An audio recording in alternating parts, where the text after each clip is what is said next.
everyone, and welcome back to the Sporting Global podcast. And welcome, Dan. It's a pleasure having you here all the way from New York. How are you? I'm good. I love to see that there are international sports fans that are as passionate as me. I can tell you that the intersection between sports and law, sports and business is very hot over here in the States. But It's a pleasure to come on with you.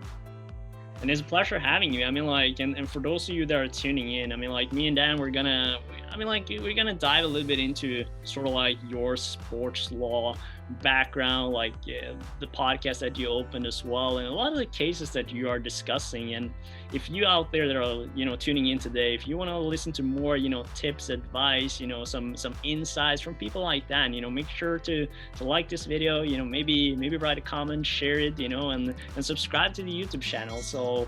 So you can get some great tips from people like Dan, every week. And that's pretty nice when you're a young professional student, or am I right, Dan? It would be nice having that sort of resource when you were starting your career. Well, yeah, it definitely would be nice. They can, in addition to getting maybe some career advice, I think they're hearing from two people that might use some very fancy hair product. So they can also get some tips on that end as well. We might have to share our insights on that, or maybe that's just from a behind the scenes, offline. Yeah, off record. You're gonna have to pay for the premium content to get that stuff. Premium content is hair advice from two leading sports professionals. One for Norwegian hair and one for U.S. New York hair. I don't know what I'm gonna call it. Perfect. But anyways, Dan, I'm just gonna dive right into it, and I'm just kind of curious, where does your sort of passion for sports and law come from? Where did it all start? So it started when I was a baby. No, I'm just kidding. I come from a family of lawyers. So my dad's a lawyer, my sister's a lawyer, my uncle's a lawyer. It's up and down. My wife is a lawyer. My brother-in-law is a lawyer. So we'll say I have the legal DNA, and that's where that kind of started. And then on the sports side, I've been a sports fan. We have our U.S. sports, be it American football. I know we were football. I have to be very clear. Football with two O's, not a U. With basketball, but I've been a season ticket holder for a number of sports when I was growing up. And then kind of where the sports law kind of coincides. You're in a family full of lawyers. And the lawyers are sports fans. It's I kind of just grew up around it. So yeah, sports law is not necessarily such a big thing in the States, but it's an industry that I think we're heading in the right direction as of late. So I'm happy to be in front of that. No, for sure. And I mean, it all starts with sort of that initial passion. And I think a lot of the people that got involved with sports sort of have some sort of affiliation, from they were young, as maybe have a favorite memory or something. And I might have to just ask you, maybe what's your favorite sports memory that you have? Well, you're gonna like this one because I know I'm speaking your language. If I tell you I have a favorite hockey memory, how about that? That's pretty impressive. Didn't expect that.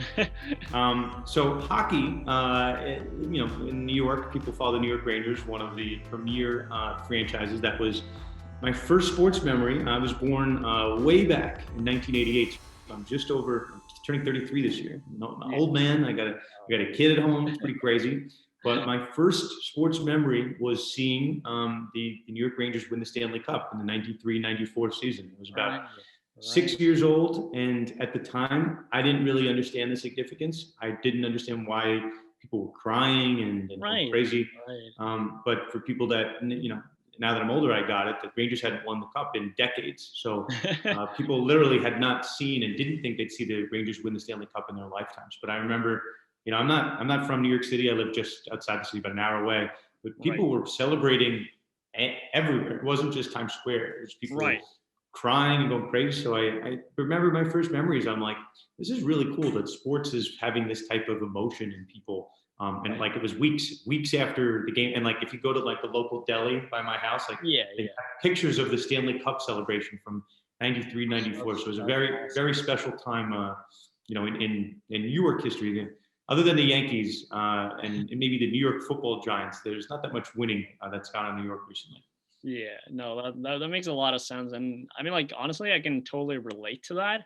Not from like a hockey perspective, but from a football or soccer, as you guys call it. But I mean, like the first time, like my local team, like in Norway, Molde Football Club, like won their championship in 2011 was the first time. The club was 100 year. I never seen my dad cry, and he cried, and I was like, you see like in a stadium of like 10,000 people, like literally just crying and sharing, and you just realize how much it means, and that's what makes sports so unique. It's like just that emotional impact it has on people, and that's incredible. And I mean, like, it's always fun having like those hockey stories, and I guess you were kind of lucky too, like being able to be at that game, and see that.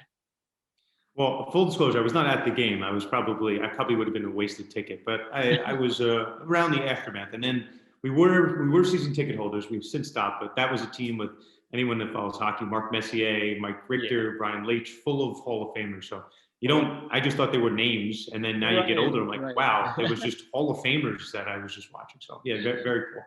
Well, now I guess like maybe you appreciate that moment, I guess, even more from there's like learning of like how meaningful that was. I mean, like, of course, it's not easy digesting that as a kid, but now, and just being so closely with sport too, is just acknowledging that moment, and also understanding how rare it is. In many cases, and for most teams, like just having that opportunity to win the Stanley Cup or something like that, and just diving a little bit, I guess, like into like how did your sort of like your journey in the sport industry begin, from that matter? Of course, like you have this sport passion and as a fan, but from like a sport professional perspective, like take a little bit through that journey. So yeah, I mean, it's.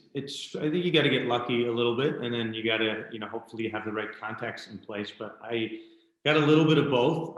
So when I grew up, that's the only thing I want to do is work in sports, right? You want to be a Right. sports agent, you want to be the general manager of the team. I played NHL like 95, 97, Right. 2000, Madden, FIFA. I'd do franchise mode. I'd be the, I had a lot of fun creating teams, but like, what's the best way as a profession to impact the game? It's probably as an agent or as a scout or as a general manager. Yeah. So that's what I wanted to do. But obviously no one's hiring me in like high school. Like I'm not doing any like advanced coding or algorithms or predictive modeling. I was just a sports fan. So, when I was in high school, I worked for, I told you my family was judges. So I'm sorry, my family are lawyers. So I worked for some judges and, normal boring stuff. Worked at a clothing store. And then when I went to college, the New York Giants, the NFL team, actually had their training camp about 10 minutes from my school. My school Nice. I didn't go to a very large school. My college only had 2,200 kids in the whole school. So it's a fairly small college. Yeah. But you will like this. We are a school called Union College. We were the Division I, which is the highest level of college sports, Division I national hockey champions, even only with 2,200. So That's pretty impressive, especially in the US. Yes, and some of these schools that we were competing against had about 100,000 kids, and so anyway, story for another time. But I got a pretty nice lucky break. I got a job with the New York Giants in their public relations department.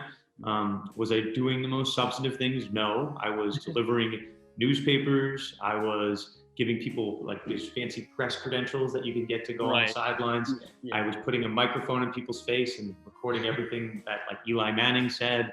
But it was a cool job. I got a lot of cool access. Did it pay well? No. Did I feel important? Not necessarily, because I was very low on the totem pole. Yeah. But I liked being around it. And then I worked there as when I was 19. I worked there again when I turned 20 that summer. And then I had a decision, right? I was graduating college, so I had to get a job. And I said, should I try to get this job full time and do this for the Giants, which would have been cool. Right. But I'm like, I don't know if I want to work in public relations. I look around sports. People have the general managers of teams have law degrees. The agents have law degrees, right? The commissioners of the entire league have law degrees. So I'm like, maybe if I use my contacts in sports and I get a law degree, I can make something of this. So that's kind of how I got in. I got pretty lucky that they worked. The training camp was close to me. And then my path was like, let me see if I can make a law degree and carve a little bit of a different path, a little bit of a gamble. Right, right. And I mean, like, that's sort of like just understanding as well, like, okay, what is sort of like your potential end goal, I guess, and like realizing, okay, what are some of the steps and the journey that you can take to do that. And I think that's sort of like important as well. And what we try to like talk a lot about here is that every person sort of like there's many ways to sort of like reach that end goal, right? And it's that end goal might also change, you know, on the journey of like what you want to achieve, but there's many paths, you know, of leading to that. And now you're sort of like, you know, of course, like the sports and entertainment lawyer at the Geragos and Geragos. I don't know if I'm pronouncing that correctly, but you're close. You're close. Geragos and Geragos. Yeah, it was Norwegian. That was close. That was close. And but he started as a litigation attorney, and now I'm sort of like wondering, like, what kind of cases are you working on like right now as a sports and entertainment attorney? So I'd say probably about anywhere between a third and 50% of my cases are pure sports, and then the rest are, you know, pure legal cases. Some of them are maybe on the entertainment side, maybe some high net worth individuals, some, you know, companies that people might have heard of. But I guess the important part that I try to be very try to explain to people, in order to work in, like, I'm going to put in quotes, sports law, right? It's not enough to just be like, hey, I love hockey, I love baseball, because if you want to work at that level, you want to work with athletes, right? And let's say you want to sue the NFL, right? And you're not going to, oh, I have a sports fan that knows every team that won the Super Bowl for the last 10 years. Like, no, you're going to hire a very, very good lawyer. And sometimes they don't even need to know anything about sports, because your case is going to be a pure legal case.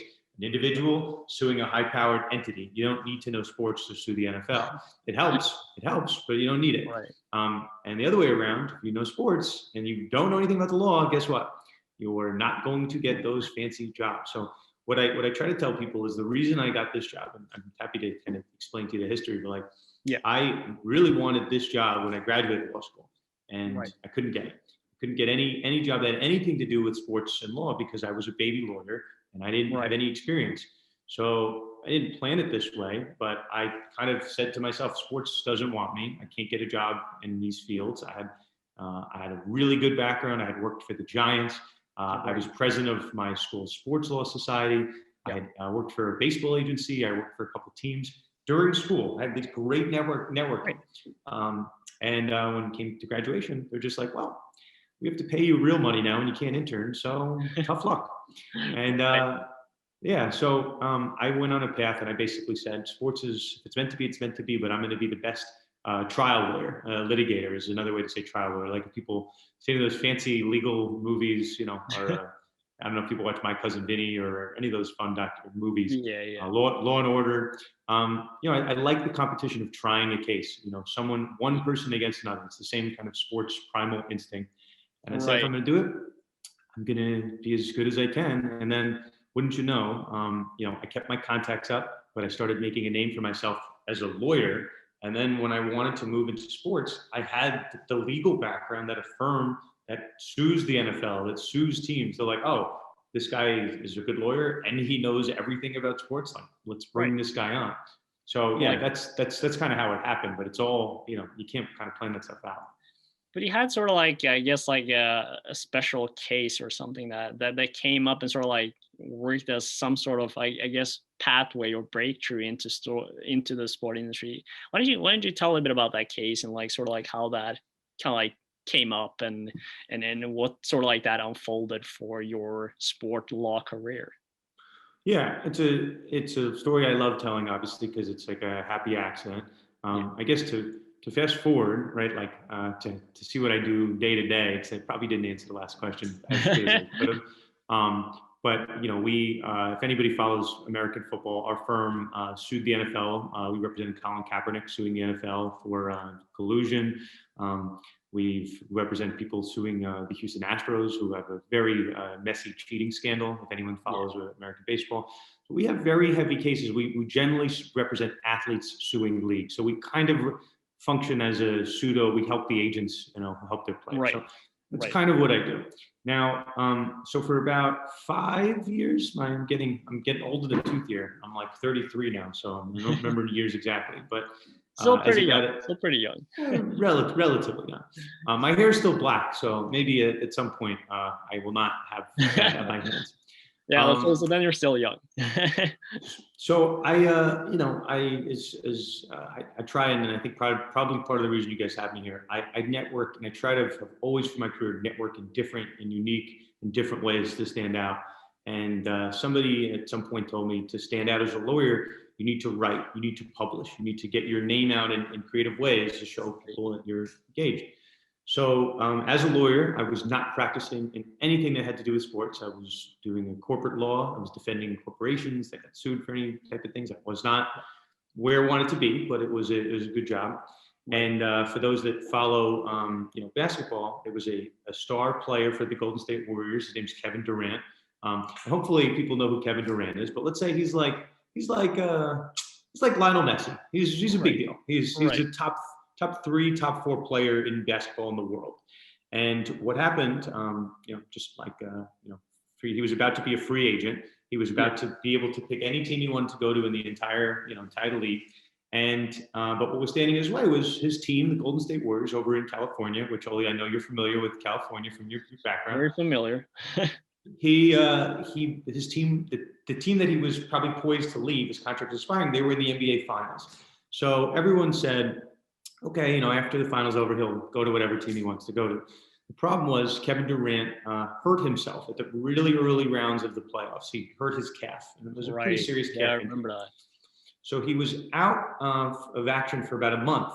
So when the finals started, he hadn't played in a couple weeks. So everyone's like, well, there's no point in him playing, right? Like he doesn't care about the Warriors. He's going to find a new team, so he doesn't need to play. So I think to a lot of people's surprise, he played. He just, after not playing for a couple weeks, he started a game and played the first 5 minutes of the game. He didn't play any minutes after that, Oli, because he tore his Achilles. And as someone that had defended, I've been involved in personal injury cases. I know a little bit about the human body as a fairly, not a Division I college athlete, but I played at a high level. Right. I understand that the calf and the Achilles are somewhat connected. If you have a calf injury, it can make your Achilles more susceptible. If you tear your Achilles, it's a very, very bad injury. So me, as my legal brain started ticking, and I said, okay, if a doctor told Kevin Durant that it was safe for him to play, that he couldn't injure his Achilles, and he went out and injured his Achilles, probably get sued for medical malpractice, which is a very, very lucrative and expensive case if you get hit with it. And I have worked on those in my career. So, who was I? I was some lawyer that knew a lot about sports. I had not written a word about sports, but I knew a lot about it, and I knew about medical malpractice, and I knew everything about Kevin Durant. Right. So I wrote a story, and I said, listen, I researched it. I looked it up. The Achilles injury is a career-ending injury, and you'd hope that the doctor would have told him that there was a risk of injuring his Achilles because the calf is in the same leg. He heard it within 5 minutes of the game. Anyway, so I guess I'll fast forward, but I wrote an article about if Kevin Durant could sue the Warriors, he could win, and if he could win, because he makes almost $100 million, he's a very high-paid athlete. Yeah, it's a career-ending injury. You just multiply out how many years left he had in his career. So if he was going to play another 10 years, and he was making $100 million on and off the court, it's not a shock that someone might ask for $1 billion if you really cost the guy his career. So I wrote an article, The Anatomy of a $1 billion Lawsuit, How Kevin Durant Could Sue the Warriors. Sexy title, and maybe too sexy, but it got picked up by ESPN, by Fox Sports. Those are equivalent of Sky Sports over here. The biggest sports media entities in the country were all of a sudden calling me for interviews on this topic. And then what happened kind of from there, that story kind of came and went. And then there was some other stuff that had come on. The late, great Kobe Bryant, for example, passed away in a helicopter crash. Yeah. And that's a lawsuit. There's currently a lawsuit going on. Kobe Bryant's wife sued the helicopter company. And they go, who was that lawyer that we had on for the Kevin Durant? He was pretty entertaining. Like, let's get him on. And now it's kind of circuitous. I get called for any number of topics at the intersection of sports and law. And it's a blast. It's so much fun. But it all kind of happened. I put myself out there. I'm like, hey, I'm going to write an article on this. Maybe someone will read it. And then wouldn't I know, that article was read over 1 million times, and it crashed my firm's website. And that in a real sense kind of set me off on the path that I am on today. That's awesome. I mean, like that's sort of like it's like a sports charming, the underdog story, kind of, in a sense of I'll like, take it. I mean, like it is though, in a sense, and I mean, like. Well, here's the truth, and then I'll stop. I love to talk, as we'll get into. I do love to talk. Hey, it's I didn't. your podcast. Oh, shoot, this is your podcast. Maybe we'll have you on mine afterwards, which we can talk about. But I didn't go, and this is for people that listen that are sports fans. Not everyone's going to go to the top schools. I didn't go to Harvard or Yale, or I didn't go to Oxford. I went to a very small school, and what did I do differently than most? I prided myself on being an excellent networker, and I'm always networking in some way, shape, or form. And that's, what did I really do? I just networked, and I'm like, hey, I'm going to put this article out so I can meet more people, and maybe those people can help me network even further. So constantly finding creative ways to network that just kind of, you can get on people's radars in these unique and different ways. No, for sure. And I mean, like it's an interesting story, and just shows also like the potential of like what's out there. But at the end of the day, it starts with like, your initiative and saying like, hey, I have a voice about this, and not just like a voice, right?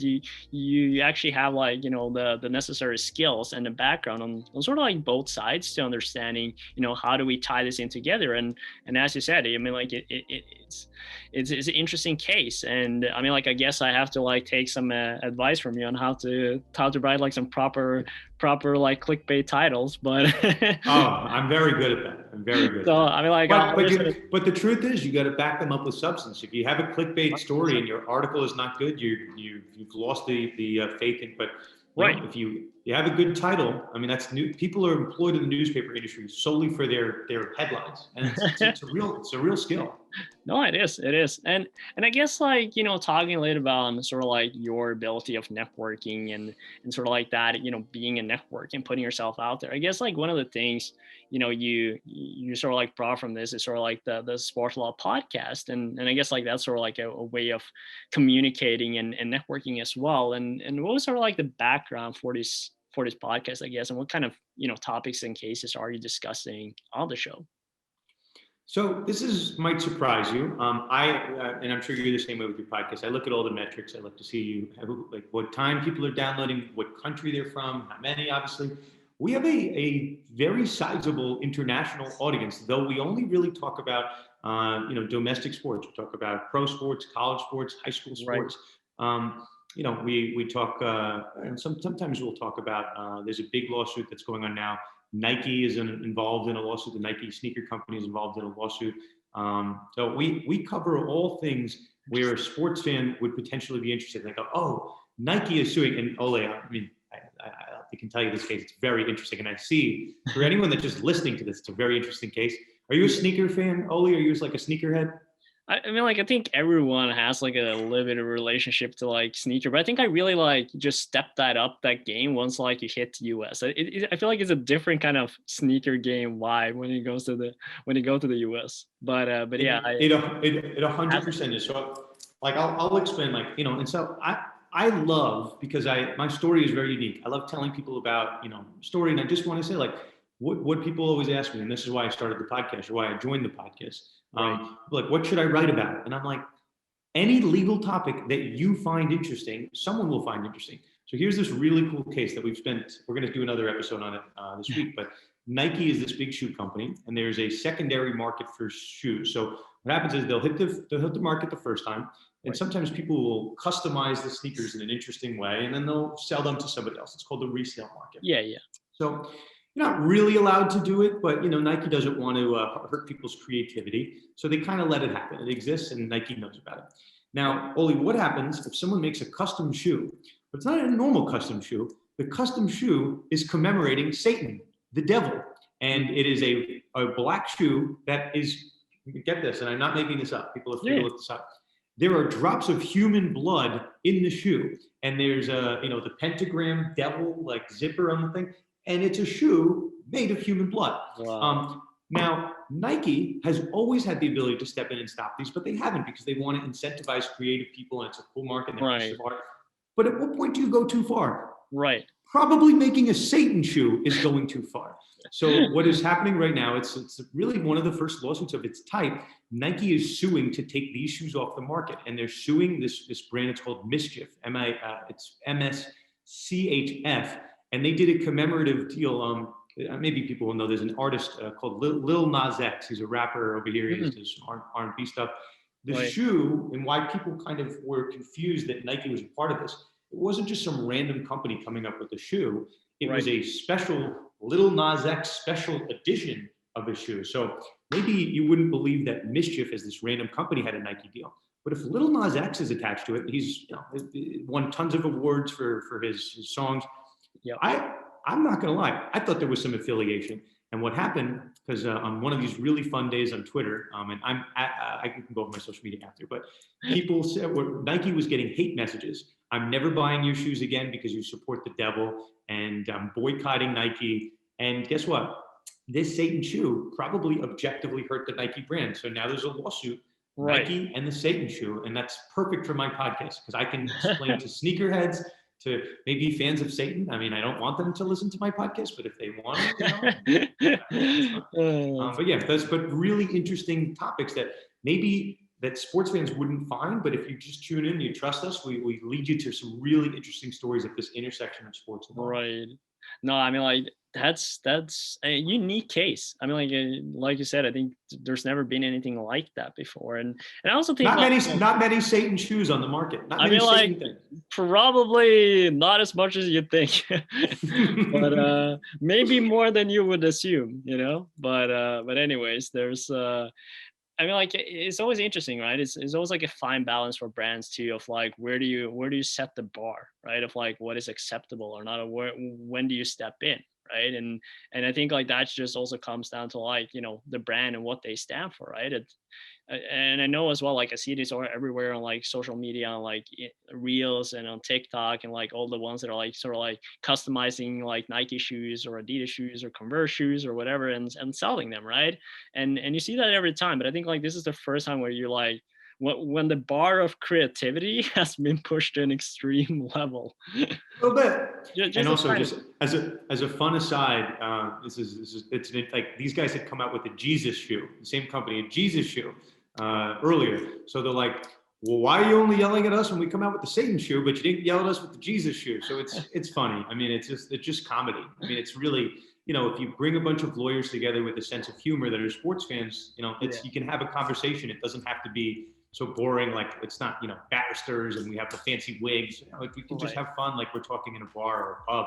We can just talk about sports. And I guess like that's sort of like the cases that most people like can also like appeal and relate to, right? I mean, like most people are not also interested in hearing sort of like the typical cases, I guess, like the average case that you're dealing with, maybe like you have to like hit on those. Okay, this is like a unique case, kind of like the Kevin Durant thing. It's like, whoa, this is different, right? It hits different. Yeah, and then I think that people are following this. This is an interesting one. I mean, just a difference between our respective sports worlds.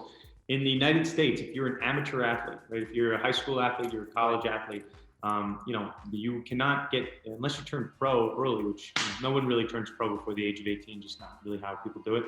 Right. I know Chelsea and any number of feeder soccer systems. You'll kind of like a pseudo pro when you're like 13 and 14. Yeah. And you can make a decent living, right? Get a signing bonus, transfer fees, whatever you get. Right. You can't do that here. But now, we were a little behind the game. There's a very big fight going on at our legislative levels, which is our body of our government that makes laws, the judicial level, our court system. All of these entities, for whatever reason in 2021, are all fighting to get amateur athletes paid, people that are not pros, that aren't playing Major League Baseball and NBA. So another one, I mean, that's been really a main topic on our podcast. Just why and how lawyers are helping change the world of sport through court cases and making laws. So it's a really fun time in our industry. Well, like the paying of athletes in the US has been a hot topic. I mean, like even just before I got over there as well, like in 2014, 2015. And I remember like, I attended like some sport law seminars, and like this was some of the first topics that people were discussing was like, should college athletes be paid. It was like a hot topic, and now especially also after the March Madness tournament and the NCAA tournament that was happening, where there's a lot of situation coming up there, and I guess that's probably something that you have discussed already, I guess, in terms of the differentiating on the training room and so forth. But there's clearly like a way of like where I guess NCAA has to step in at some point, and it's interesting to see as you talk about like all these legislations and institutions are sort of like coming in now and taking a stand. But how do you sort of like see, like, why do you think this is happening now? Like, why in 2021? It's a great question. I'm full of stories. I have a good one for you. You ready for this one? I'm ready. So, I mean, just to put in perspective, because it's a situation that I think is unique to maybe the United States and Canada. I don't think it's that common. The NCAA is the National Collegiate Athletic Association. That's like our governing body. It's like FIFA, but for college sports. We have a governing body over college sports. So it's not that you can't get paid, right? If you are an athlete and you get some big alumni of the school says, hey, if you come to my school, I'll hand you a check for $1 million. You can get paid, but you know what happens? You lose your eligibility if they find out. So there is a world, and I'm not saying anything so controversial, but there's a lot of people that believe, and some people that have gotten busted for it over the years, that are getting paid underneath the table and are getting, and maybe it's fair, maybe it's not fair, but college sports and the NCAA is $1 billion industry. There's a lot of money that is being made off of the backs of college athletes. So if you are anything else but a college athlete, if you're a musician, if you're what's another one? Let's say just you're an entrepreneur in your college. Right. You can make money. You can do any number of things. But the only profession that you can't be in college and make money is an athlete. That just, there is a world where athletes are, for whatever reason, discriminated against. So, the college sports have kind of said, well, if we allow athletes to get paid, it's going to ruin our whole model. And I can tell you, well, this is not getting to the fun part. For 100 years, people have tried to challenge it, but people just said, let's let it be. Let's let college sports collect all this money, and nobody wanted to challenge it. Right. Now, what has happened? November of 2019, this is pre-pandemic. There was some senators, congresspeople over in the state of California. Oh, your lovely state. I don't know what's in the water over there, but we're getting a lot of. And that's why I went there. Clearly. So with these in our country, people are free to make fun of our legal system and our politics, because we are all over the place and no one can agree on anything. But one issue that seems to have found issue on sport, we have Democrats and Republicans. Those are the two political parties. Right. Why we only have two political parties is beyond me, but we only have two. They rarely agree on anything, but for whatever reason, over in California, Democrats and Republicans unanimously agreed, let's create a law that allows college athletes to get paid. There's no reason they did it. Nothing was going on. And they just said, let's do this. It would be fun. Because I'm sure coming up with a bill to get athletes paid is more fun than coming up with the healthcare bill or the education bill. It's for sports fans, and I'm sure there were a ton in the session. What happened was California passed it. The governor of California, a guy by the name of Gavin Newsom, he had this bill, and the governor has to sign the bill into law. Right. And what did he do? He goes, this might help me, probably with my political aspirations one day. He calls up LeBron James on the Lakers, and he says, LeBron, I have this bill. I'm paraphrasing. Maybe this conversation happened, but he said, I have this bill. I could make history by signing this thing into law. Can I go on your television show and sign it into law live on the television show? This is a true story. Right. And on the television show, Gavin Newsom, next to LeBron James, maybe the best basketball player other than Michael Jordan ever, he signs this bill. So what did that do? LeBron looked great because he's ahead of this movement to help athletes.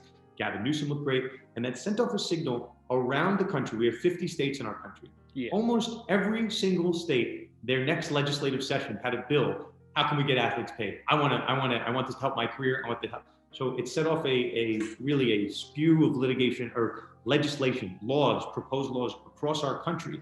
Right. And it started in California. And now those conversations are occurring at the federal level. And they're occurring at our highest court in our entire land, the United States Supreme Court.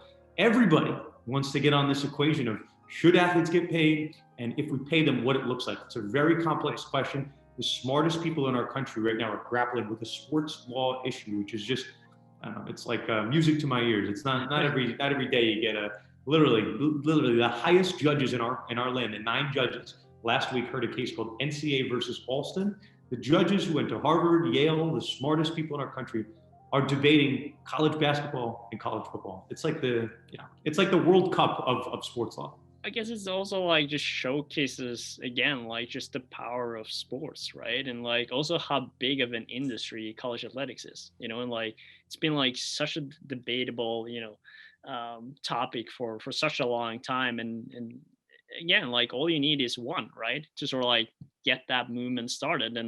But that one and that sort of like, I guess, state and spokesperson has to be the right one too, to sort of like make that impact. It couldn't be, whomever. And the fact that, of course, like they brought this into attention has led to a very interesting, case, which I think, it's still probably a lot of questions and challenges that they have to face. And I guess like from an like NCAA governing body position too, is like, how do they, make sure that, they actually are complying with the new rules and making sure that this is going accordingly, to the benefits of the student athletes, which has been, essentially struggling. Of course, like they cover a lot of the scholarships and everything for like them, being there and having school. But besides that, like food, housing, a lot of different things that they need, right? It has not been covered per se. And like, if we want to go full backstory too, I remember like when EA, right, didn't they create like a college like NCAA game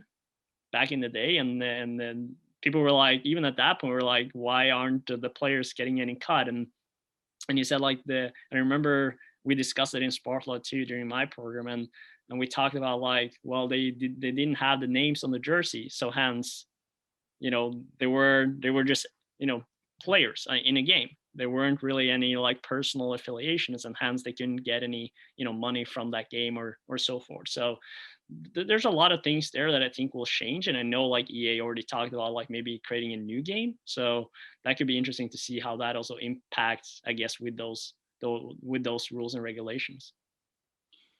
100%. It's a fascinating world. There's a lot of money that's out there to be made for college athletes. It's just a matter of whether the world is going to allow them to take advantage of it. But yeah, it's super fascinating. So we're about to sort of like wrap up here, and I guess like I only have like one final question for you, Dan, and that's sort of like and there's a lot of sort of like students and young professionals that are tuning in, and I think you all have been enjoying sort of like the fascinating stories that Dan has been sharing with us today from his sport law journey. But for those that I guess like are trying to break in that sort of route, what sort of like kind of skills do you think they should possess, and what could be sort of like a great way of maybe start analyzing some of these cases? And I guess like some of the cases you already talked about, but where do you sort of like begin? I mean, the short answer is this: like, you have to find what interests you at the end of the day. I mean, you can write a topic, that doesn't interest you, like, but people can read through that. Unless you're the world's greatest writer, you can write about stuff that doesn't find you, you're not passionate about. I wouldn't recommend that. If you are, and all of you and I, and hopefully there's some Formula One fans that are listening to this, but during the pandemic, I'm sure you almost have like a Formula One chair. So I was fair to assume that you. I mean, like I just call it a gaming chair. So it's fair. But yeah, I was never interested in Formula One. But during the pandemic, when there were no sports, I'd never seen Formula One. I'd obviously heard of it, but I went through the library of a show. There's a Netflix show called Drive to Survive. Michael Schumacher. I was watching documentaries on him and Alain Prost and Michael Senna, and Senna, Alain Senna. Is it Alain Senna? Is it I think it's Alain, whatever. Senna. Yeah. But I was pounding through these documentaries, and all of a sudden, I have a genuine interest for Formula One. So I would tell people, don't, maybe I'm saying this is blasphemy, but the core sports. There's going to be a lot of people writing about soccer, or I'm going to call it football with a U. A lot of people writing about baseball. But, in my world of sports law, there aren't that many people talking about golf, for example, right? There are not many people talking about something like tennis. There are sports law issues in any number of realms. And if you feel passionate, reason I brought up Formula One, I think Formula One's really fascinating. I don't have enough time in the day to cover every sport.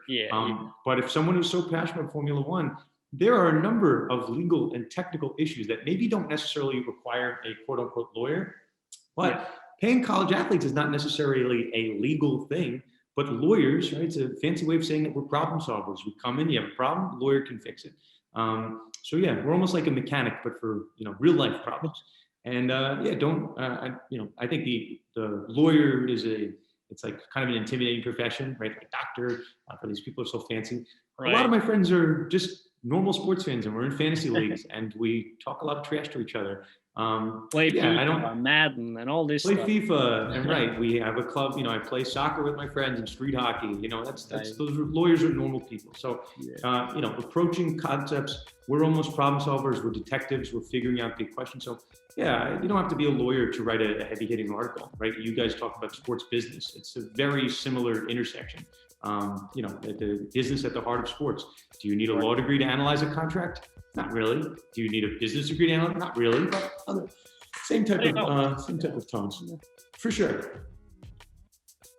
But I mean, and I think, as a final remark as well, and that's sort of like what you've been talking about too, is sort of like, follow your passion, right? And capitalize on grabbing the opportunity of, take the first step, of being out there, and whether that's, writing a case or I mean, like in many of those that maybe are like a little bit fresh too, it's like, reach out to people like Dan, like others lawyers, right, that are working on sports cases and ask them, about those cases. And so like, well, why is this happening? Or why is this taking the direction that you have? Like, have that hunger for like understanding, because I know a lot of you maybe are not in the position yet of like, fully grasping around like, okay, how do I make my stand on it yet? But like, if you're not there yet, capitalize on the people that do, and then maybe you pull up another case or another story on like, okay, this is what I learned, and this is where I perhaps can go from there, because I think that's going to help you on your path. 100%. I think you just kind of have to trust your gut at the end of the day. And if you're not going to, put it this way, nobody rose to the top of the world of sports by sitting home and just reading other people's content. They at some point wanted to be a disruptor, for better, for worse. And that's kind of what you have to do. You just kind of have to put yourself out there. Absolutely. Well, Dan, I would like to thank you so much for joining us, and for taking the time, for being part of our podcast. And with every video we do, we always finish with something Norwegian. So I'm learning some Norwegian today, which is "Vi snakkes," which means see you later in Norwegian. Can I try that? Try it. Vi snakkes. There you go. Nice word. Pretty close. Pretty close. Pretty close. I'll give it to you. All right. Thank you. Thank you, Dan. Thank you very much.